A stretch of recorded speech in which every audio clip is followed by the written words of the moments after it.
eu sou a Filipa Lino e este é um videocast do Jornal de Negócios em parceria com a Associação dos Atletas Olímpicos de Portugal. Os olhos do mundo vão estar na capital francesa de 26 de julho a 11 de agosto para os Jogos Olímpicos de Paris 2024. A Cidade de Luz vai reunir os melhores atletas do mundo e Portugal também estará representado em diversas modalidades. A alta competição pode ser um treino para o mundo das empresas, por isso, durante 8 episódios, vou falar com homens e mulheres que já representaram as cores da bandeira nacional na Arena Olímpica e que hoje são empresários, para perceber de que forma as competências que adquiriram na alta competição podem ser utilizadas no mundo dos negócios.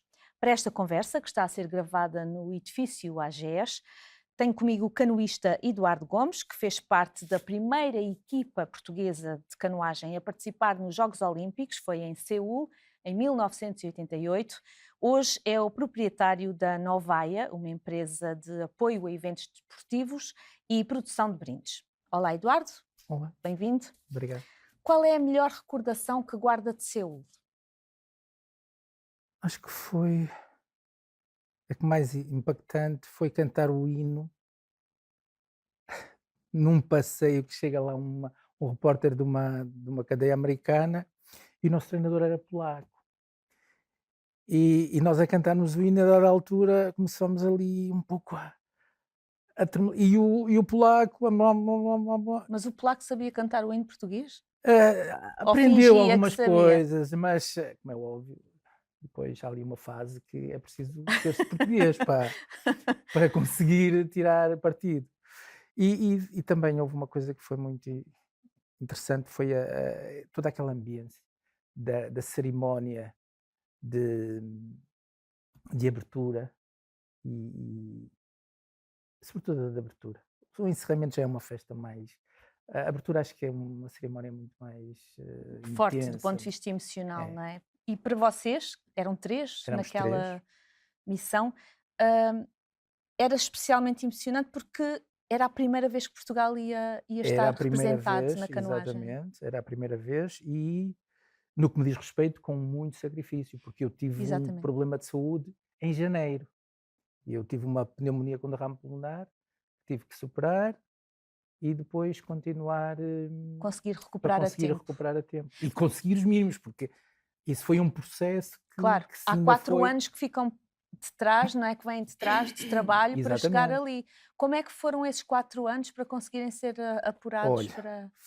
foram 4 anos muito intensos, em que nós, na canoagem, tínhamos um processo de treino um bocadinho diferente das outras modalidades, porque nós vivíamos concentrados.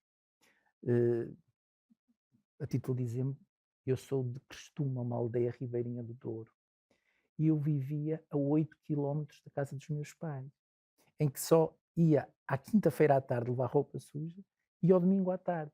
Todo o resto do tempo era treinar ali. Nós fazíamos 4 treinos por dia e, e houve um período em que eu ia também às aulas, mas foram anos de muita intensidade, de muita dedicação e em que o foco era só aquilo, Chegar aos Jogos treinar e Olímpicos? chegar aos Jogos Olímpicos. Valeu a pena. Valeu Chegaram a lá. pena. Produzir campeões demora muito tempo. Eu pergunto isto porque a vossa participação, que foi a primeira na canoagem, foi em 1988 e só 24 anos depois, em 2012, é que o Fernando Pimenta e o Emanuel Silva conseguiram Medalha de a prata. medalha de prata em Londres, em K2, na prova dos 1000 metros. O que é que aconteceu nessas 2 décadas, do seu ponto de vista, que fez subir o desempenho dos atletas portugueses? A canoagem é uma modalidade que exige muito trabalho. Digamos que é uma modalidade que é o acumular de anos de trabalho vai trazer depois, mais tarde, os benefícios. Sendo que a canoagem é uma modalidade de longevidade. O Pimenta neste momento tem 30 e não sei quantos anos. Eu abandonei aos 22 porque eu tinha outros objetivos. Mas mesmo em Seul, a dupla que ganhou os 1000 metros, a campeã olímpica neozelandesa, um dos tripulantes, que era o McDonald, tinha 39 e o Ferguson tinha 42 anos, para ver que são modalidades que exigem muito trabalho, exigem muita perseverança como é óbvio, depois os resultados Tem que aparecem. ser muito focado, não é? Muito focado, O Fernando muito Pimenta fala disciplinado. muito nisso, não é? Mu- Teve muito, que, teve muito que abdicar de disciplinado. muita coisa Muita para coisa. conseguir ser um campeão. Eu sempre fui um pouco indisciplinado, sabe? E tenho que dizer isto com toda a frontalidade. A canoagem, nesse aspecto, foi a minha escola. Porque, a homenagem seja feita ao treinador Agisoab Chubsky, que me castigou muitas vezes. Porque dizia, 7 horas não são 7 horas e 1 minuto, são 7 horas. 10 horas é para dormir, são 10 horas. Portanto, todo esse trabalho de interiorizar que esse tipo de coisas é importante. Eu posso lhe dizer que depois da minha vida de atleta, muitos desses ensinamentos que eu colhi no desporto ainda hoje Os usa no seu dia a dia. ainda hoje me são úteis e eu primo por os pôr em prática, e os meus filhos também tento que eles percebam que há coisas importantes na vida e a dedicação, a perseverança. O primeiro obstáculo não é motivo para se dar meia volta e fugir, não, temos que enfrentá-lo. Isso aprende-se tudo, não é? Na alta competição. E Perceber sobretudo porque na é que se canoagem. perde, porque o importante é nós percebermos porque é que perdemos, porque se compreendermos porque é que perdemos, se calhar vamos ganhar a seguir, porque esse erro não o iremos cometer. Portanto, digamos que o percurso da minha modalidade, que é aquilo que se falar com mais propriedade, teve disso. E se calhar a canoagem em Portugal, depois era uma modalidade muito jovem. Era muito jovem, portanto, teve o seu período de crescimento. Depois, quando começaram a aparecer resultados, as coisas também depois têm uma outra... Tem mais investimento quando começam a sim. competir e a ganhar, não é? Alguma coisa. Obviamente que sim. E acredita que em Paris vamos ter boas notícias? Eu estou convicto que sim. Está convicto que sim? Convicto que sim. Agora... As medalhas olímpicas acabaram por dar um impulso, não é? A esta modalidade. Sim, mas olha, eu nesse aspecto tenho-lhe a dizer que eu, depois que terminei, eu estava um pouco saturado. E eu tive um par de anos grande sem me sentar numa canoa. Eu parei mesmo completamente. Depois estudos, foi de outras atividades, e eu só mais tarde é que voltei A fazer canoagem. a fazer canoagem de lazer, a ver que de facto quando nós depois paramos durante muito tempo as coisas já não são fáceis. Porque foi uma experiência muito intensa, é isso? Muito que o desgastou, de alguma forma. Desgastou, e eu também tinha um objetivo, porque a minha vida, no fundo, eu defino-a com um cúmulo de objetivos. Um dos meus objetivos era participar nos Jogos Olímpicos. Eu consegui, fechei esse ciclo. Portanto, o próximo ciclo seria fazer o curso, filo. Mas saiu mesmo da competição quando terminou os Jogos Olímpicos ou ainda se manteve durante algum tempo? Não, eu depois dos Jogos Olímpicos andei um ano a descomprimir, porque tinha havido tanta intensidade e eu fiz um ano, ainda cheguei a ser campeão de maratonas, ainda fiz taças do mundo, e ainda competi várias competições internacionais em que eu tive êxitos, mas foi já naquela perspectiva do ritmo ir baixando para eu ter uma vida... Para não ser uma paragem para não ser uma abrupta. paragem brusca. É. Então, e o que é que tinha na sua cabeça aos 22 anos, quando decidiu que já não ia continuar na canoagem? O que é que pretendia fazer com a sua vida nessa altura? Pretendia estudar, porque, como é óbvio, a canoagem não é futebol, não é? Então eu tinha que olhar, eu pensei no meu futuro. O meu futuro eu não terei futuro como canoista. Depois também tinha a família que tinha uma empresa e normalmente os negócios familiares tendem, passando, pelo menos até à terceira geração, tendem a que haja familiares assim.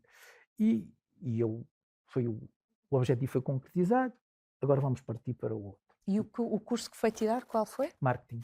Foi tirar marketing e sempre na perspectiva de utilizar esses conhecimentos na empresa da família. Na família ou noutra. noutros. Neste caso a Portanto, Novaia, não é? Que sim, já era da sua família. exatamente. E era uma empresa de Era de plásticos. plásticos, era uma empresa pequenina, que inicialmente começou por produção de molas para a roupa e depois se expandiu para outros artefatos de plástico para a confecção.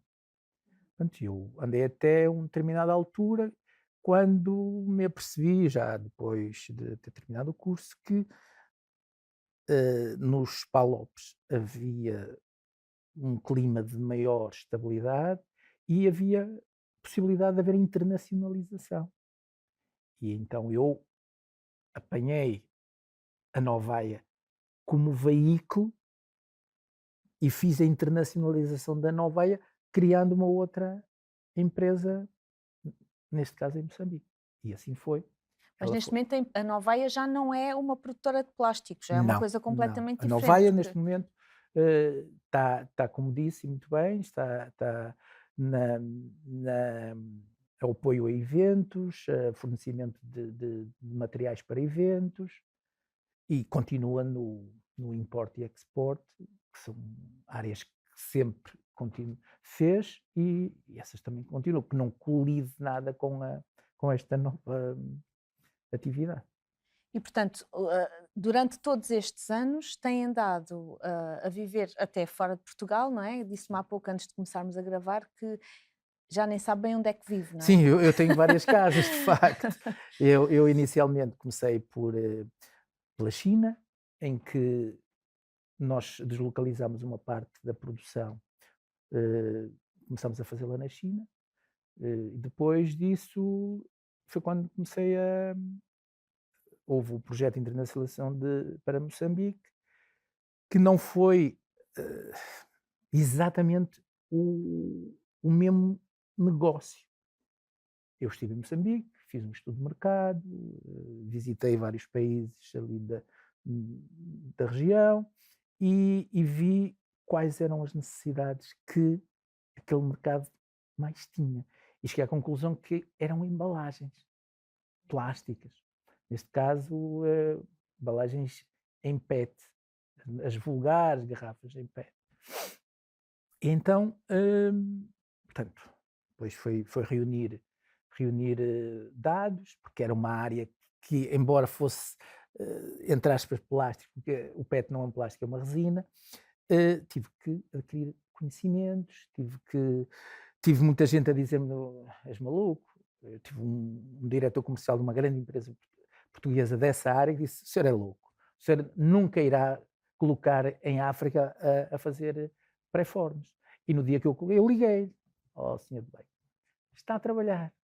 E esteve a trabalhar, durante muito tempo, 24 horas por dia. Mas os empresários que vão para a África normalmente não têm a vida fácil, porque além de ser uma cultura empresarial até diferente da portuguesa, há muitas questões próprias, burocráticas e não só. Quais foram as grandes dificuldades que encontrou quando quis ir Olha, para a África? primeira grande dificuldade é nós, vermos exatamente qual é o negócio que queremos, porque a África, aquilo é uma panóplia de oportunidades que nós perdemos muitas vezes.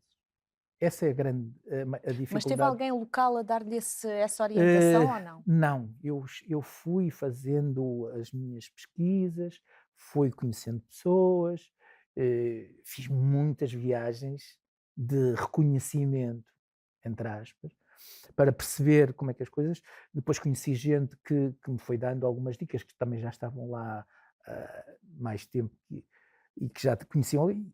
E depois o processo é um processo de tentativas E erros. e erros.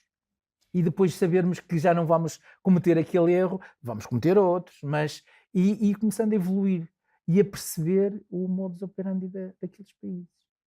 Porque é muito fácil, aqueles países vendem-lhe imensas facilidades para depois lhe cobrarem dificuldades. Então, enquanto nós não nos apercebemos disso, vamos cometer muitas asneiras. Vamos gastar muito dinheiro com esse tipo de... Mas a partir do momento em que se consegue definir exatamente o que é para fazer, e aí depois todo um mercado que se abre, eh, ávido de... E depois havia muitas empresas que o negócio não crescia pelo facto de não haver essas indústrias. Portanto, e eu, de alguma maneira, aí fui um pouco pioneiro. Mas a África é um país de fotocópias. De Portanto, fotocópias? sim, Como eu assim? já lhe vou dizer. É que hoje eu faço isto e amanhã um vizinho do lado, aquele tipo está a fazer dinheiro. E há muita gente com muito dinheiro em África, ao contrário do que o grosso não tem. Mas há uma minoria que tem demasiado dinheiro. Então começam essas coisas. Depois, no início, anda-se ali num estado de graça em que não há grande concorrência, mas depois começa, sabe? Então há que ter adaptação e a flexibilidade necessária para depois começar a saber que isto Como, funciona assim como, como é que funciona o no mercado, não é? mercado. Uma coisa interessante e que me disse há pouco também, antes de começarmos a gravar, é que veio agora mesmo de Moçambique, onde esteve a trabalhar também com o Domingos Castro. Já existe este tipo de rede entre os próprios empresários olímpicos de se entreajudarem no sentido de eu preciso disto, tu tens, vamos trabalhar juntos? Sim, penso que a Nova é um dos casos, provavelmente existam mais, de uma ligação olímpica que já está efetiva, que já colabora, que já está com trabalhos dentro dos empresários olímpicos. É verdade, isso fizemos a meia maratona de Maputo, em que a Novaia foi a fornecedora de tudo que era vestuário, prémios, desde medalhas, troféus. Porque Eh, vocês trabalham muito isso, não é? A sim, parte da. é. E fizemos isso, e agora estamos para fazer o AMB também, Que é? que é o torneio internacional de voleibol do Maia e Brenha, que é em Espinho. Portanto, é uma outra. É um evento com uma envolvência de 7.000 atletas, para ter ideia, quer dizer, já é uma coisa assim com alguma Relevância. dimensão. Mas em Maputo também foi. 3.000. 3.000. Eh, Então, portanto, e já apareceram outras ligações olímpicas que também vão precisar daquele tipo, e no espírito olímpico, no fundo, isto me move mais. Eu, com todo o gosto, irei colaborar, dando o meu melhor em termos de proporcionar o que pretendem dentro de uma perspectiva muito competitiva em termos de preço, porque no fundo são colegas olímpicos que também precisam de alavancar De as se suas, e entreajudarem, é não é? entreajuda que Há bocado estávamos a conversar e disse-me: é preciso saber porque é que se perde. Nos negócios também é assim. também. O que é que trouxe do desporto, da canoagem, que lhe foi útil enquanto empresário? Olha, isto é uma história que não tem piada nenhuma, mas eu já fui assaltado a um armário. Pois não tem piada, de Não facto. tem piada nenhuma, mas a canoagem, aquilo que eu aprendi na canoagem, aquilo que lhe dizia há pouco, que é, no primeiro obstáculo, não podemos virar as costas.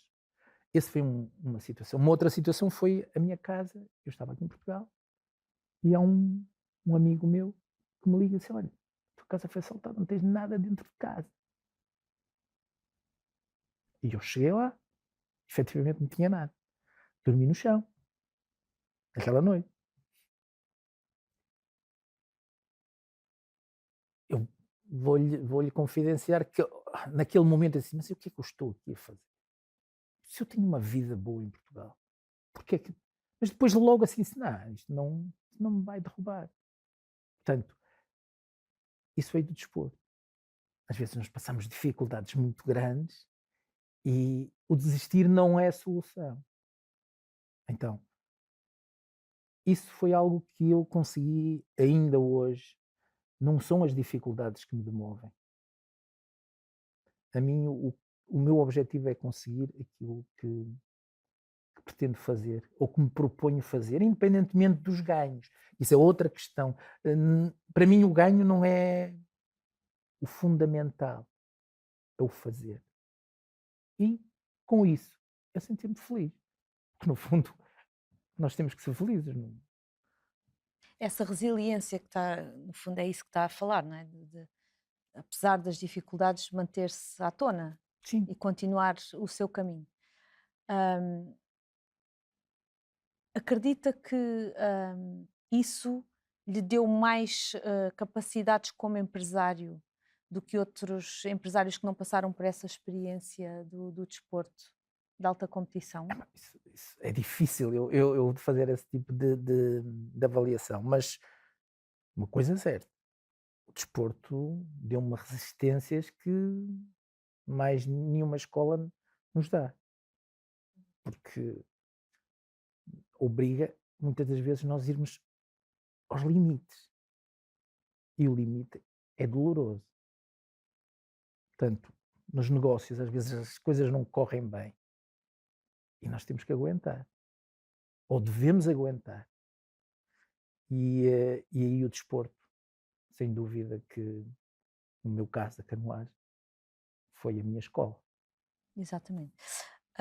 No seu caso, terminou a sua carreira muito cedo, ainda era muito jovem, portanto estava perfeitamente na altura de estudar, tirar o seu curso e construir uma vida. Mas o facto é que há muitos atletas olímpicos que esticam cada vez mais a carreira até 40, 40 e poucos anos. Para quem está nessa faixa etária já é mais difícil reconstruir a vida. Que conselho é que daria a essas pessoas? Como é que se devem preparar para o pós-carreira? Hum, Olha, para mim é difícil dar-lhe uma resposta a isso, porque hoje há muitos aspectos que têm que ser ponderados. E se calhar as pessoas que prolongam a carreira até tão tarde, se calhar não veem perspectiva alguma noutro tipo de. Então, digamos que é a escapatória que tem de esticar ao máximo aquela situação. Mas o conselho que eu dou é não nos foquemos só num aspecto da vida. E isso é importante, se consegue ter grandes resultados é bom, mas não descurar porque a vida é feita de muitas outras coisas. O desporto é importante, mas o desporto em si só não resolve tudo e devemos também olhar para outros aspectos da vida. e acha que, por exemplo, ao nível das federações, por exemplo, isso já é contemplado ou não, nesta altura? O pós-carreira já é uma coisa que. Isso é uma luta do nosso presidente da associação, que ele muito batalha. Mas é uma luta recente. Está a falar Eh, da Associação dos Atletas Olímpicos. Exatamente. Hum, da geração do nosso presidente, da minha geração, as coisas funcionavam de uma maneira. Hoje, eu sinceramente não lhe sei dizer quais são os apoios que há, quais são digamos que as perspectivas de vida que podem proporcionar a quem tanto dá pelo desporto e muitas vezes pelo país, porque são nossos representantes. Não sei quais são agora digamos que os mecanismos que têm para ajudar essa. Mas parece-lhe que era importante É haver essa muito importante, preparação é muito importante. antes das pessoas começarem a chegar ao final Aliás, eu acho que da. os atletas nunca deviam deixar de estudar. Mas não é muito difícil conciliar as duas coisas? Não, mas há matérias que nós podemos, se calhar, criar um currículo específico em que se versasse temas que são os temas que são importantes mesmo depois para o resto da vida das pessoas. E eles não ficarem desamparados, depois terminou a carreira, e não é difícil uma carreira terminar, porque pode haver um Uma acidente, lesão? uma lesão muito grave, e depois que apoio é que teve aquela pessoa? Como é que ele vai? Ele vai ser um revoltado, como há muitos, como há muitos atletas que se sentem injustiçados, revoltados, que são os eternos reclamantes de que Porque a vida não lhes correu não, bem. não lhes correu bem. A minha perspectiva é diferente. Nós temos que lutar. O desporto foi uma fase de luta. Depois temos as outras lutas que vamos enfrentar enquanto vivermos. Acabei por não lhe perguntar, como é que foi parar à canoagem? Eu nasci em Crestuma, não sei se conhece. Não. É uma aldeia ribeirinha, a 14 quilómetros do Porto, pertence a Vila Nova de Gaia. E eu aprendi a nadar no Rio Douro. Eu apanhei porrada porque chegava a casa com a cara lavada, fostes para o rio. Eu tive um tio que faleceu no rio. Então, foi daí, eu treinava ali, estudava, não muito longe, Mas já havia uma escola de tinha um canoagem ali? clube, foi dos primeiros clubes Aliás, há muita gente do norte, precisamente do Minho, na canoagem, não é? mas isso é a posteriori, porque no início a canoagem começa em Vila do Conde, com clubes de Vila do Conde, o CDUP também tinha o Costume, tinha a Águeda, e depois já não tinha muito mais. Digamos que ali, depois mais tarde começou, havia Ponte Lima, Sim, uma série de outros clubes, meses, foram, porque as modalidades só crescem quando existem atletas. Portanto, claro. se nós nos quisermos restringir a um número, vamos morrer.